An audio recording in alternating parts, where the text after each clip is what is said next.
Has hell done froze over? Is pigs flying in the sky? Listen, they listening, y'all. Capcom is apparently listening, but how much exactly are they listening? Let's check these damn buttons. Let's go. Couldn't look away from the train wreck. You can blame it on the tech or the disrespect. Before you play, better button check.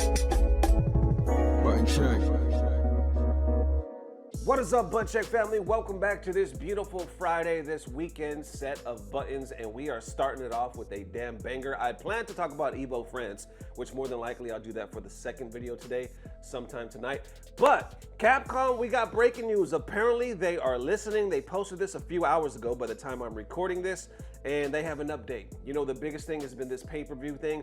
A lot of people pissed off. Some people actually think it's justified, but a lot of people are like, nah, this needs to change, or even if you do charge that much, even if you do pay-per-view, it needs to be reduced. Well, apparently, Cap Gods, they are actually listening. Enough people done spoke out, but exactly how much are they listening? Because we got a whole other debate. Let's break it down. Right here, starting with Capcom Esports, they posted this saying, Capcom Cup 12 rule change announcement. Capcom Cup is a stage where top players from around the world gather to compete for the title of the world's strongest player. For this year's Cap Cup 12, we will overhaul the tournament format to further enhance its competitive nature and viewing value. Stop right there. So far, there's a couple announcements, by the way, but so far, it's looked like they've been listening to the complaints that, okay, you guys are charging, but the experience is not worth what you guys are charging. So if you maybe created some value, people could see paying the price. So right now, it looks like they're actually listening to that part, saying we are trying to further enhance its competitive nature and viewing value. Continuing right there, and this format adopts a proven structure with international tournaments, thereby enhancing the competitive nature and viewing value even on the Capcom Cup stage. It's designed so that the number of matches and the weight of the stage increase with each advancement, eliminating dead rubbers. What is a dead rubber? That sounds like something I would do on a one-night stand. You know what? Let's keep going. Eliminating dead rubbers and restructuring the entire tournament into a more intense format, we expect that the accumulation of victories will directly serve as proof of the title of the world's strongest player, and for the fans, it'll create a viewing experience filled with unbroken tension throughout the tournament. Then continuing below here, Capcom Cup will continue to aim the perfect balance on competitive integrity and thrilling spectatorship, striving to remain the pinnacle stage for players and fans alike. Then it said detailed rules down here. Kind of goes into that breakdown. I might cover that in a second. People respond to that, starting saying, I want to watch it, but it's still not worth paying 6,000 yen. Even who have played Street Fighter 6 for over 1,500 hours, feel that way. So for spectators, they definitely wouldn't pay, right? Then underneath that, CC11 was interesting, like a soccer World Cup, where upsets happen on the final day of qualifiers, but I think this one seems better since it wasn't a rule where the strongest always wins. Okay, so you got that opposite side of the fence. But going deeper, we got Dual Kevin right here saying, looks like Capcom Cup this year is the exact format that the EWC had, which means groups no longer being 2-3, instead is 3-5. We're still hoping for more CPT events to be first to 3 before top 8, but this is a step in the right direction. Then a bit of a breakdown right here saying tournament format. The group stage is divided into 2 phases. Phase 1 of the qualifiers held on March 11th, Wednesday, and March 12th, Thursday. 12 groups of the 4 players will compete in a double elimination tournament with matches played in a best-of-5 format. The 12 players who advance through the winner's bracket will move on to top 16 final on March 14th, Saturday. The 12 players who advance through the loser's bracket will proceed to phase 2 of the qualifiers on March 13th, Friday. In phase 2, 4 groups of 3 players will compete in a round-robin format with the matches played in a best-of-5 format, and the top players from each group, 4 total, will advance to the top 16 final. The top 16 final will be a single elimination tournament played in the best-of-9 format where the champion will be determined. Did y'all get that? I think I got a piece of that. Either way, press rewind, pause the video, y'all got it. So continuing on right now, others are like, this new format is a lot better. I just wish people at home didn't have to pay to watch Capcom. There you go, same argument. But someone underneath that saying, I love this. But goes even deeper right here because we got Itazan himself responding to this, saying Capcom adopts EWC style rules. While it feels convincing, the single elimination finals creates a balanced competitive format. Personally, I quite like it. And of course, that's a rough translation. We got another rough translation from Bonchan himself right here saying, nice rule change. I'm grateful for the flexibility. It's important to keep spreading the word. Then even deeper. Now this is where it gets, oh, I'm sorry, we got Chris CCH, so we got one more. Chris CCH says, the current prize split doesn't work with a single elim bracket unless they do tiebreakers. So surely this is a chance to improve the prize split. That's always been a thing. And then this is where it gets even deeper because Capcom posts again right here saying Capcom Esports event paid ticket information. Starting today, we will begin accepting applications for the lottery sale for the venue spectator tickets of Capcom 12 and Street Fighter League World Championship. But below that, saying regarding the announcement made at Tokyo Game Show on September 28th about the paid live viewing for both tournaments, we received numerous opinions. There we go. We received numerous opinions from fans and have carefully reviewed their feedback. Currently, we are considering price adjustments for the paid live viewing. We plan to make another announcement regarding the pricing of the live viewing tickets as well as background and intent behind it by late October. We kindly ask for your patience until then. We sincerely appreciate your continued support, Capcom Esports events. So there you have it. Underneath that, people are like, don't charge money for viewing the event. It's a PR disaster. And then beneath that, we got one saying, I completely understand the streaming is paid. If anything, it's about time. Okay, damn, you got somebody completely agreeing. However, even so, the pricing was set quite boldly and the way it was announced leaves some questions. So from there, I see Chris F., he does a lot of the translation videos as well, posting this saying Capcom is reviewing the price for Capcom Street Fighter 6 live stream pay-per-view and will make announcement at the end of October. Those underneath that respond to him saying, doesn't look like they're backing out of pay-per-view, what the fuck is a pay-per-view? Pay-per-view, so that sucks for restreamers, but I think they'll get back to the regional pricing and price adjustments. Personally, $20 USD for the bundle is a sweet spot. He responds saying zero chance they're backing out.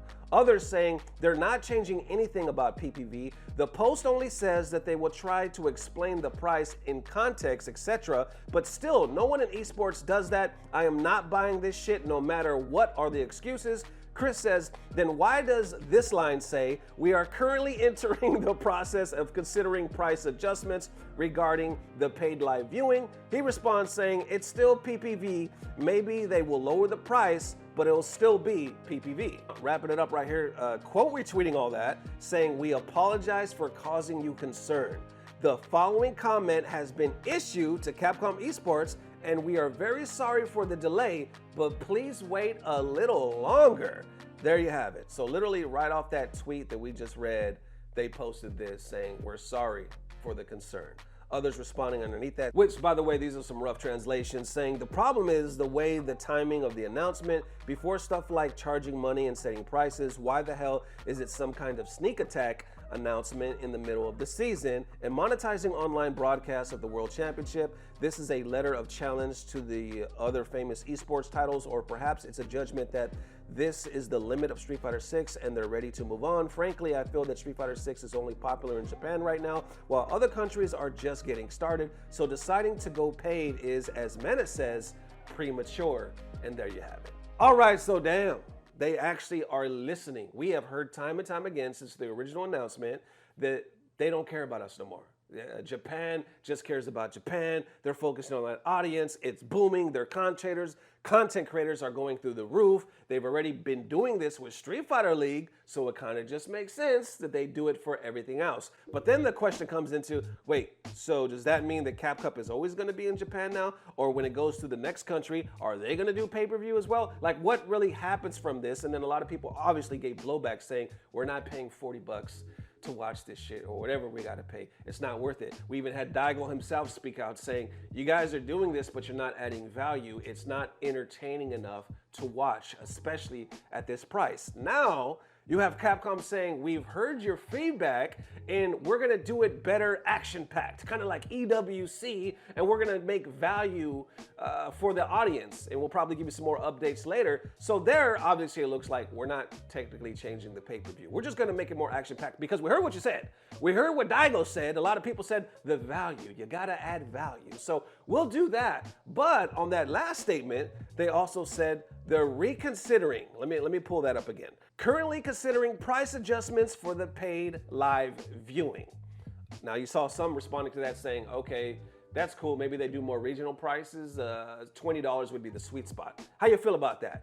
$20. Honestly, I still think that's too much, but I think they would get a whole lot more viewing. When you see that $40 amount, nah, that's like, what are we talking about? But 20 bucks, honestly, I could see a lot more people going in saying, okay, I'll give up 20 bones. But like I said, does it justify it all? No, it was just presented in the wrong way. You had other people saying it felt like a damn sneak attack. So it was just a whole shit show from the beginning. Like if they presented it in the right way, with the right bundle, with the right package and spirit, it even made us feel like, hey, you guys are supporting us. It's keeping the circuit going. Also, check it out. We have a new venue, or not a venue, but we have a new format, more exciting. There's value there. I think the people would, FGC has always come through, especially when they felt like they were supporting the community. But when it comes out like a sneak attack and just like, oh, guess what? Now 40 bones, they just rub everybody the wrong way. It just becomes a shit show. It seems like greed. It seems like you only care about Japan. But now we're here where it actually seems like why am I doing this shit? This ain't HT. Anyway, what I'm trying to say, it actually seems like they're trying to listen. That's the thing. So what happens now? How much does it go down? Because obviously they're not going to change the pay-per-view. And is the value going to be there even with these changes? I don't know. I feel like I want to say it's a step in the right direction because you got to pick your victories, but we shall see. I am curious though to see what the straw was that broke the camel's back where they actually finally started listening. I would assume it was when Daigo started speaking out, or more of the Japanese players started speaking out. But that's just me spitballing. Maybe it was just an accumulation of everything. Maybe it was even the director and the producer finally getting to somebody in the esports department saying, yo, y'all got to see what everybody's saying about this, and maybe that got the ball rolling. I don't know, but either way, like I said, how y'all feeling? Let me know. And definitely just one more time, Butt Check family, definitely let me know how you are feeling. Some crazy stuff, right? But hopefully glass half full in this case. Next video will be sometime tonight, and I'll keep you posted on that Evo France update. I think the day, Friday, today, is already over for them because I believe they're like 7 hours ahead of us. I looked it up yesterday. So right now it's like 2 p.m. by the time I'm recording this. So it's probably like 9 p.m. over there already. So it's probably a wrap. So either way, I'll keep you guys updated because I already saw some crazy ass eliminations and reports. So we'll get into that on the next video. Either way, thank you guys for all the love. I will see you soon. And as always, I don't know what it is, but I know somehow, some way, hopefully the price goes down, something. It's about to get better. Love y'all forever. Peace. Blah, blah, blah. Subscribe. Okay, Cap Gods, listen, you want to add value. You're obviously not going to get away from the pay-per-view, but you want to add value, okay? Listen to Uncle Nesto. I'm just spitballing here. Let me spitball. I'm getting a ball of spit, and I'm spitballing. Listen, you want to add value. You want to keep it close to 40. That's what you want to do. I know y'all want to do that, but you want to add value. Here's what you do. Everybody's happy. Here's what you do. Titties. That's all. Listen, hey, before some people out there, Nesto, you way off, and that's sexist. And listen, did I say what kind? Did I say naked, or did I say women? I didn't say nothing. Y'all the perverts. I just said titties. Now, what you do with that information is up to you. How you gonna market the titty? Listen, 1 titty, 2 titty, 3 titty, total recall. That's up to you. I'm just saying that word. Y'all interpret it how you wish. You want value, $40. That's all I'm saying. I didn't say nothing really. I didn't say nothing.